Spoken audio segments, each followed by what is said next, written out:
Hello, আসসালামু আলাইকুম। হ্যাঁ রাইসু, জি ভাই বলেন। তোর অবস্থা কি? এই তো ভাই এখানে অবস্থা খুব খারাপ। স্টুডেন্টরা দাওয়ানি দিতেছে, আমগুলো পোলা পাইনে বহুত ঝামেলা করতেছে। যাই হোক, শোন, ভাই বলছি। অস্ত্র সব মোহাম্মদপুর থেকে যাইতাছে। ঠিক আছে ভাই। মোহাম্মদপুরে এই দিকে তুই যে কলেজের স্টুডেন্ট হোক, স্কুলের স্টুডেন্ট হোক, যেটারে তুই পাইবি জি ভাই। কুপায় লাবি, ওই জায়গায় কুপায় লাবি।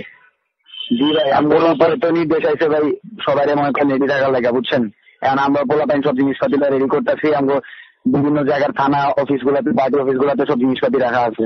হ্যাঁ হ্যাঁ, জিনিসপত্র সব রেডি রাখবি। যাই হোক, এডা পোলাও যেন বাচ্চা থাকতে না পারে। ভাই এটার ব্যবস্থা করতেছি ভাই। কোন কলেজ স্টুডেন্ট যদি এক লগে দেহস, ওই জায়গায় এক লগে অ্যাটাক দিবি। ভাই সমস্যা নাই ভাই, ইউনিফর্ম দেখলে কোনো চার্জারি হইব না। ফাইরালাম। এটাই, মাল যাইতাছে, রেডি থাকিস। ঠিক আছে ভাই। হ্যাঁ, ধানমন্ডি ওই দিক যেন এডা পোলাও না থাকে, মোহাম্মদপুর এই দিক যেন এডা পোলাও না থাকে। ভাই এই এরিয়া কভার করছি, সমস্যা নেই। এই এরিয়া আমাগো দেখা লাগবো। ঠিক আছে ভাই। ওকে, হ্যাঁ ঠিক আছে, রাখলাম। হ্যাঁ।